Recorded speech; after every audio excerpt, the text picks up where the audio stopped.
Olá, sejam bem-vindos. E após duros anos de pandemia, o varejo vive uma animadora expectativa de crescimento neste ano.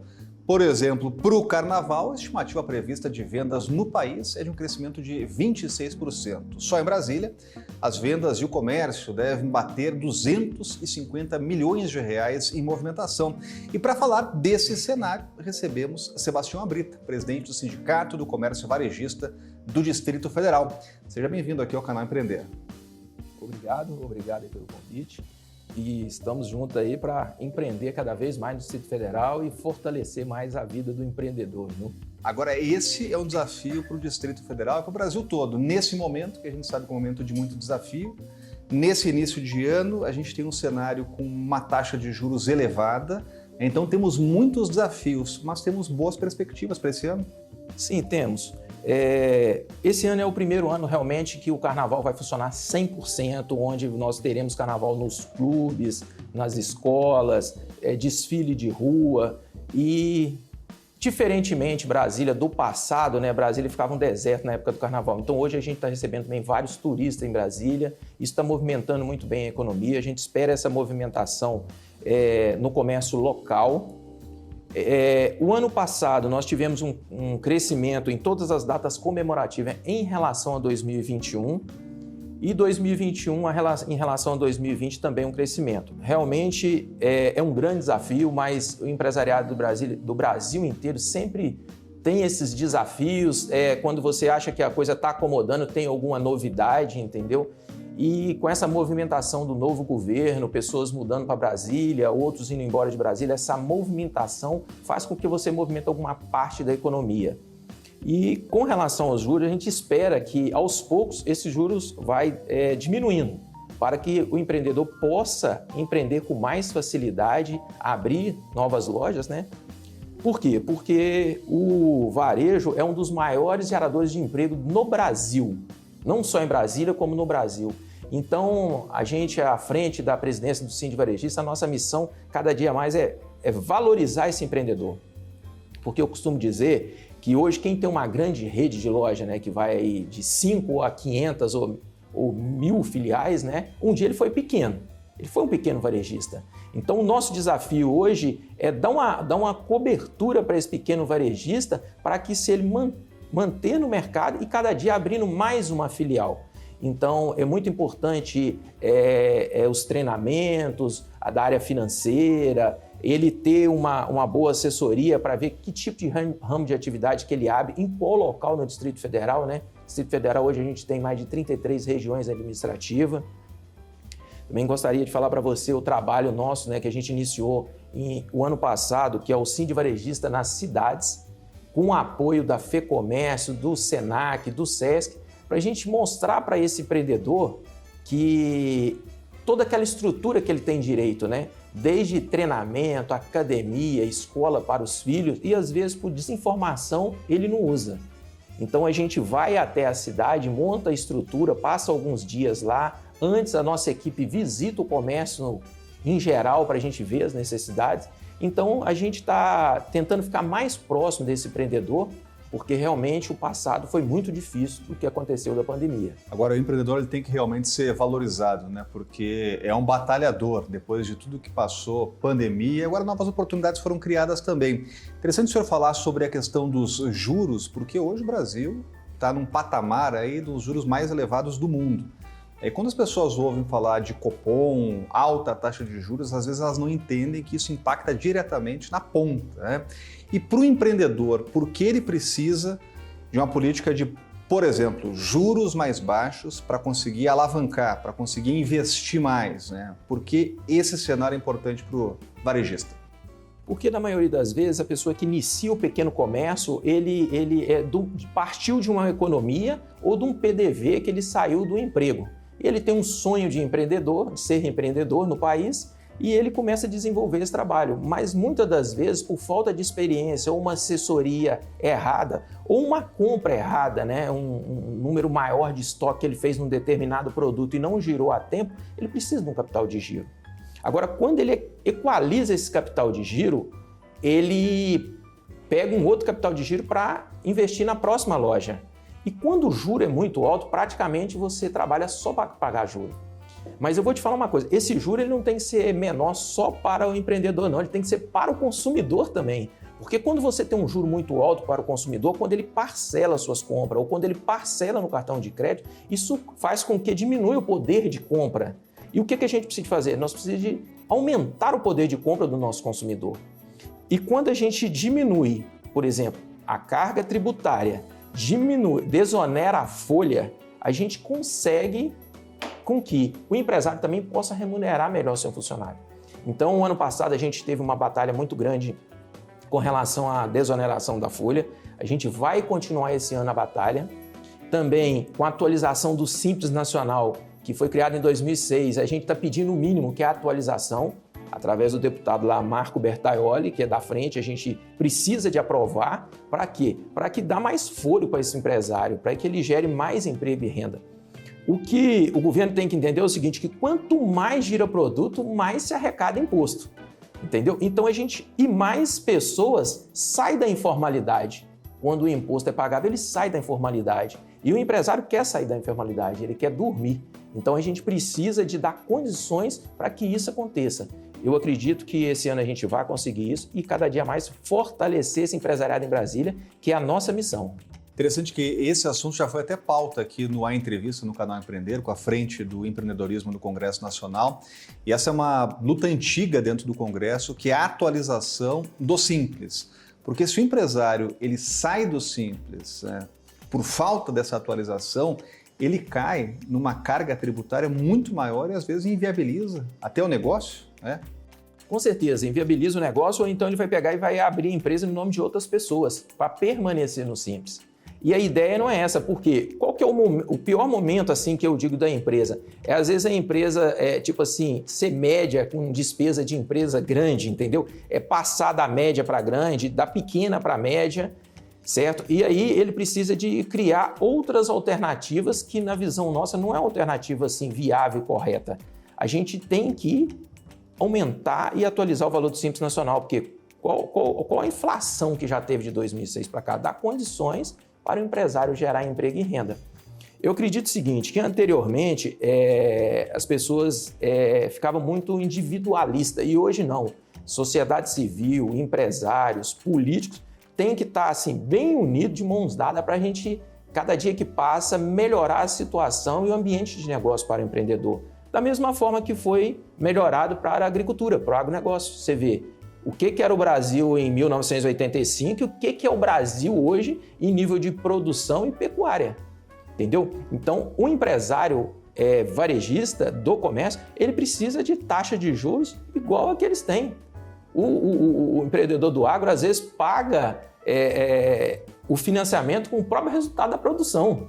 Então, a gente precisa de ter essa situação para a gente gerar mais emprego, principalmente no Distrito Federal, que no Distrito Federal nós não temos grandes indústrias. Nós precisamos de mudar a matriz de geração de emprego aqui em Brasília e o comércio ele é muito forte. E nós temos em volta de Brasília várias cidades com poder aquisitivo bacana, onde essas pessoas, ao invés de consumir em São Paulo, no Rio de Janeiro, em Belo Horizonte, venham consumir no Distrito Federal. Porque além do varejo, com diversa gama de produtos, de lançamento, de grandes grifes em Brasília, com grandes shopping center, a gente tem uma gastronomia boa e nós temos também uma rede hoteleira maravilhosa, entendeu? Isso é importante, porque por muito tempo Brasília foi conhecida como a cidade das instituições, do Congresso Nacional, do Supremo, do Palácio do Planalto, né, dos servidores públicos. Agora, se a gente pegar os números de Brasília, hoje a gente tem a movimentação maior já da iniciativa privada em comparação com o poder público, né? E essa é uma mudança de cultura. O senhor estava falando há pouco do Carnaval de Brasília. Por muito tempo a gente ouviu o seguinte, olha, no Carnaval Brasília fica às moscas. Mas essa realidade está mudando? Está mudando e a gente pode acreditar nisso? Não, nós já estamos acreditando, tanto é que a gente tem o bloco de rua de carnaval, entendeu? Nós temos os carnaval nos clubes e cresce a venda, né, de fantasias de carnaval no Distrito Federal. E sem contar que nós temos dois viés, né? O viés do carnaval, que não é forte como o Rio de Janeiro, que tem essa tradição, né, Recife, Salvador, E também nós temos o turismo, entendeu? Muitas das pessoas aproveitam o carnaval também para visitar Brasília no turismo.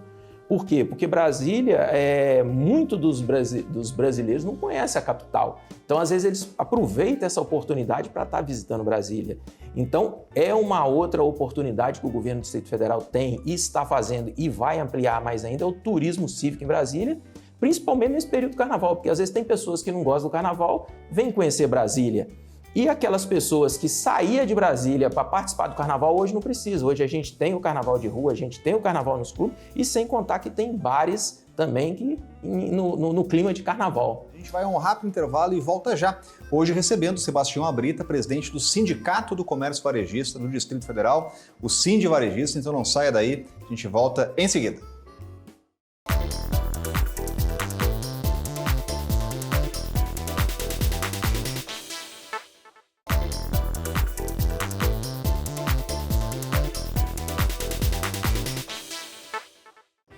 Voltamos com a entrevista, hoje recebendo o Sebastião Abrita, presidente do Sindicato do Comércio Varejista do Distrito Federal. O Sindi Varejista conversando com a gente sobre esse momento, início de ano, depois daquele momento mais grave de pandemia, há perspectivas interessantes aqui para o comércio. Agora eu queria tocar num tema que é um grande desafio, que é, por exemplo, a disputa. É uma disputa que é saudável do comércio de rua com o comércio de shopping, mas agora principalmente com os chamados marketplaces, do comércio nas redes e, por exemplo, no Mercado Livre, também outros grandes aí do ramo, como o Amazon.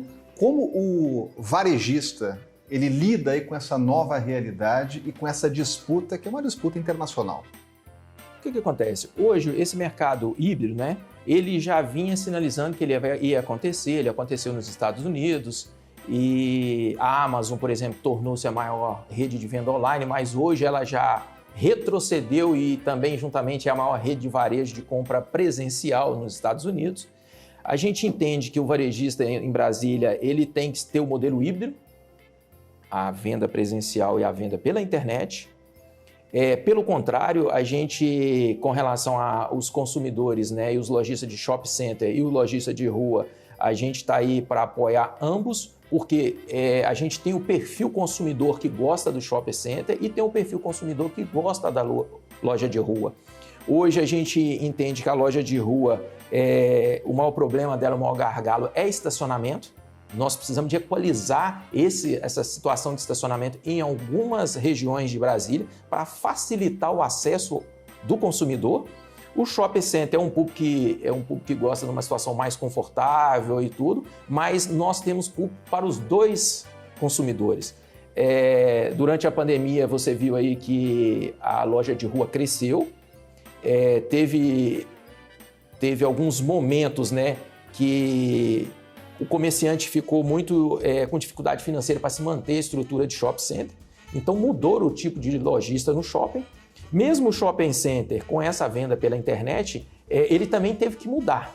Não sei se você percebeu, o lojista que está instalado no shopping hoje, ele vende pela internet, tem a opção de entregar em casa ou você buscar lá na portaria do shopping ou na garagem ou um ponto para você receber o seu produto. Então, até o shopping center hoje está sendo bem afetado com essa venda online, que no Brasil ela chegou mais rápido em função da pandemia, mas a gente já tinha um levantamento que ela ia chegar, mas com a pandemia ela chegou mais rápido.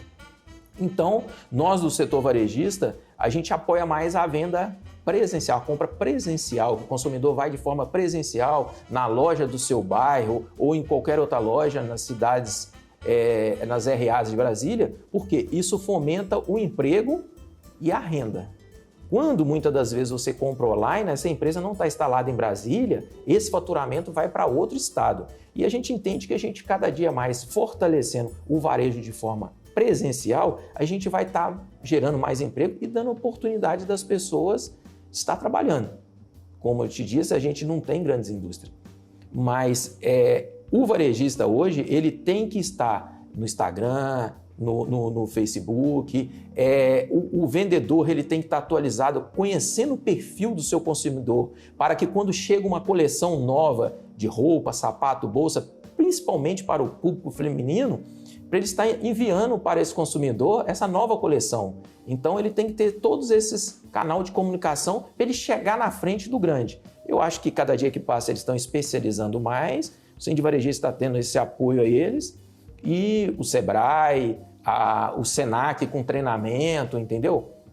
Através do nosso presidente da FEComércio, né? Hoje o nosso presidente aqui do Sebrae, o Fernando. Então a gente está dando esse apoio para esse varejista para que ele consiga atingir esse público da rede social, porque o mundo hoje está na ponta dos dedos, né? A pessoa vai aí e olha, muitas das vezes a pessoa vai, fotografa um produto na loja de varejo e vai e compra pela internet. E às vezes ele vai buscar esse produto numa loja de varejo que está instalada num shopping de Brasília. Ou então essa loja acaba recebendo via online e manda entregar esse produto lá. Você vê, é uma junção, porque na realidade é mudança de hábitos de consumo e você tem que estar preparado para essa mudança de hábito de consumo para você atender o seu consumidor a tempo e a hora. E esse é um grande desafio e nesse momento de até ampliação da disputa e da competição, porque antigamente o lojista ele ficava preocupado com o vizinho. O concorrente estava ali do lado, né? Ou estava no shopping, mas agora o concorrente está no mundo todo. Então, qual é o diferencial que esse lojista, esse varejista, ele precisa apresentar ao consumidor? Porque nessa concorrência, às vezes, do ponto de vista de preço, né, o consumidor pode conseguir um preço mais vantajoso na internet, mas o que eu vejo também é que muitos consumidores eles querem ter a experiência. Então eles querem sentir aquilo, né? Querem chegar na loja, querem tocar, por exemplo. Né? Então, como o varejista tem que estar preparado para essa competição, para entender que agora ele está competindo não só com o vizinho, mas está competindo com alguém do outro lado do mundo? Cada dia que passa a gente tem que investir em conhecimento e capacitação dos seus funcionários. Isso é primordial. Porque você precisa de identificar a necessidade do seu cliente. Não é simplesmente é necessidade dele. Por quê? Quando você vai para um público no poder aquisitivo maior, você precisa de dar um atendimento, às vezes, um atendimento mais focado, você conhecer a necessidade dele, a cor, o estilo da roupa que ele está consumindo, o estilo de sapato que ele gosta, ou óculos, ou o tipo de perfume. Então você tem que ter um histórico. E esse vendedor ele tem que estar preparado para oferecer essa coleção nova e, como eu te falei, chegar na frente para atender o seu cliente. E já o cliente mais da periferia, a gente entende que é um cliente, às vezes, que tem só eu costumo dizer, tem só uma calça jeans ou um tênis que ganhou, às vezes, um dinheiro, vai lá e consome na hora de forma presencial. Então, esse mercado, ele ainda é muito atuante. Então, dependendo aonde você tem a sua loja instalada ou você tem o seu público, talvez nessa periferia você tenha que estar trabalhando com esse público, talvez no Instagram, como digital influencer, ou no Facebook. Já o cliente aqui, às vezes esse cliente que não poderia aquistir melhor, você tem que estar sempre em contato, alimentando ele que você tem essa coleção, que chegou, tem uma promoção, né? Muitas das vezes, quando o consumidor, principalmente o público feminino, vai andar no shopping center, ele vê aquela palavra promoção, né? Ele entra na loja, adquire, que a gente diz que é aquela compra por impulso. Às vezes ele compra sem precisar do produto, né? Tá barato ali, eu vou acabar comprando. Não, eu preciso dessa coleção. Então a gente tem que buscar tudo isso. Mas tudo isso se resume em quê? Em capacitação, em atualização da sua equipe de venda que está na frente, do seu gerente. Aí sim, você vai chegar na frente e vai conseguir seu objetivo. O senhor tocou num ponto que é fundamental, ainda mais para um país que vive uma realidade social que a gente sabe que é delicada, né? Há um incentivo, há uma tentativa, um esforço de mudar uma realidade social, isso perpassa governos, mas, por exemplo, tivemos uma política recente de aumento do poder aquisitivo ou do aumento da liberação de crédito à população de baixíssima renda. O senhor estava lembrando de, às vezes, uma pessoa que tem uma calça jeans e quer comprar a segunda. É um público muito específico, mas agora tem uma capacidade maior com os R$600 do Auxílio Brasil, que volta a ser Bolsa Família, políticas de incentivo. Como o varejo pode atender esse público muito específico, que é um público que tem um poder aquisitivo menor, mas gera também novas oportunidades? Então, esse retrato ele aconteceu na pandemia, né? Você vê, quando esse público recebeu esses R$600, muitas das pessoas receberam 2.400 de uma vez e tudo, o que aconteceu? Aumentou o consumo da linha branca, entendeu? De celular, de computadores, entendeu? Fogão, geladeira, então aumentou. Então o público mudou um pouco. Você vê, quando ele melhora o poder aquisitivo, ele já está pensando em adquirir uma televisão, uma geladeira, ele já foge um pouquinho dessa linha de vestuário. É porque é pulando de fase. Você tem mais o poder aquisitivo, ele tem um sonho de adquirir isso. Tanto é que se você fizer ver os levantamentos que foi feito na região norte e nordeste, assim, foi assustador o crescimento da venda desses produtos, entendeu? Então, eu volto a dizer para você, tá mais capacitado para você informar esse consumidor, mesmo esse consumidor, mesmo que pouco, um pacote pequeno de internet, ele tem acesso à internet, e quando você fala da disponibilidade ou da promoção, seja da linha branca, seja de um calçado, ou seja de um roubo, você chega na frente e consegue pegar esse consumidor, que realmente esse auxílio fez a diferença e manteve várias empresas varejistas de pé. Agradeço esse auxílio emergencial que aconteceu nesse período e está acontecendo agora, entendeu? Fez toda a diferença e está fazendo a diferença para o comércio. E a gente vê que tem uma repercussão imediata na economia, principalmente no consumo, porque é um público que precisa ser atendido, está numa situação muito carente, então precisa do apoio do governo, mas tem um reflexo importante, fundamental na economia, geração de emprego, até abrindo portas de saída, muitas vezes, para as pessoas que estão em situação de pobreza. Agora, para atender esse público, é fundamental ter crédito, né? Ter linha de crédito e linhas mais vantajosas. Aí a gente volta na questão dos juros, né? Muita gente ouve aí, o Copom elevou juros e pensa no grande empresário, mas atinge principalmente quem precisa mais, né? Quem está endividado, quem está naquela bola de neve. Como atender esse público e até criando linhas mais acessíveis, né? E que possam beneficiar, por exemplo, o consumidor? Então, ele tem que, na realidade, a gente tem que primeiro fazer uma educação financeira até do consumidor, porque são etapas, né? Você tem aquele consumidor do auxílio, né, que ele recebeu. Nesse momento ele está recebendo, eu acho que a Prefeitura do Interior tem que chegar perto desse público e capacitar ele para que ele gere emprego, porque ele não pode ficar muito tempo também à mercê dos R$600 do Estado, né? A gente tem que dar autoestima para o brasileiro, para mostrar para ele que ele é capaz, que aquele auxílio emergencial, ele é momentâneo na vida dele e que ele tem condições de capacitar através do Estado e depois ele conseguir o emprego. Então, conseguir o emprego, a gente precisa dar condições para o empresariado para que ele adquira esse emprego. E se você tiver uma linha de crédito mais barata, ou fazer com que esses cartões de crédito baixem esse parcelamento rotativo, porque aquilo que eu falei no início, né, Rodrigo? Diminui o poder de compra das pessoas. Porque é tipo uma cadeia. O auxílio emergencial, ele é primordial no início. Ele socorre ali.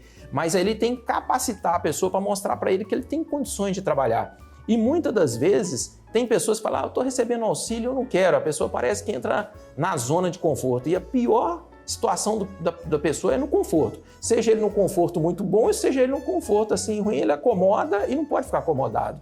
Então é onde o Estado tem que chegar, a educação de base tem que chegar, os treinamentos tem que chegar, para que ele fale assim, olha, isso aqui serviu para mim esse auxílio emergencial, para que ele possa falar para o filho, não, nós estamos vivendo do sustento, do trabalho do pai ou da mãe, do provedor aqui, e espero que vocês também daqui para frente possam fazer melhor. Então é o quê? É a autoestima do brasileiro, entendeu? É a mudar a fase. Isso leva tempo, viu, Rodrigo? Em contrapartida, sim, criar alternativa com juro que cabe no bolso. E também mostrar e fazer essa conscientização do consumidor, né, da parte financeira. Se é preciso, se não é necessário. Explicar que ele tem a necessidade de ter uma poupança, né? Porque tudo passa. Às vezes uma pessoa perde o emprego, né? E ele tem que usar a economia para se manter. Então, são várias etapas que uma puxa a outra e a gente, ao longo do tempo, eu espero que a gente chegue ao sucesso do país ideal, né? E a educação financeira é fundamental até para que aquela situação, a pessoa que está em situação de dificuldade, não aumente a situação de dificuldade, às vezes pegando um crédito, né? Cartão de crédito, rotativo.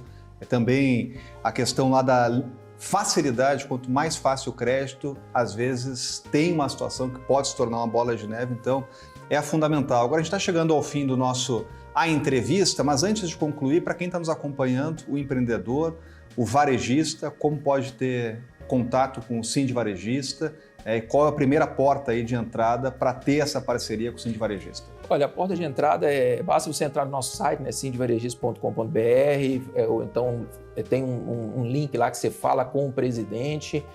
Nós temos vários serviços que a gente presta por associado, além da convenção coletiva, a gente tem parceria com empresa de plano de saúde, nós temos a nossa CCT lá que atende e esclarece o empresariado, nós temos nosso corpo jurídico, onde a gente pode estar auxiliando o empresariado nas leis trabalhistas e nas leis tributárias. A nossa intenção, mesmo que você não seja associado, é você conhecer o nosso trabalho, conhecer o que a gente tem feito, contribuir para que a gente possa melhorar esse trabalho, você trazer as ideias, porque eu digo que quem tem as melhores ideias é quem está à frente e que está sentindo a dor, que a gente pode tentar minimizar essa dor. Então, o Sindi Varejista está aqui no setor comercial, no edifício Newton Rossi, no 6º andar, no 4º andar, aliás, e nós estamos à disposição para cada dia mais facilitar a vida desse empreendedor.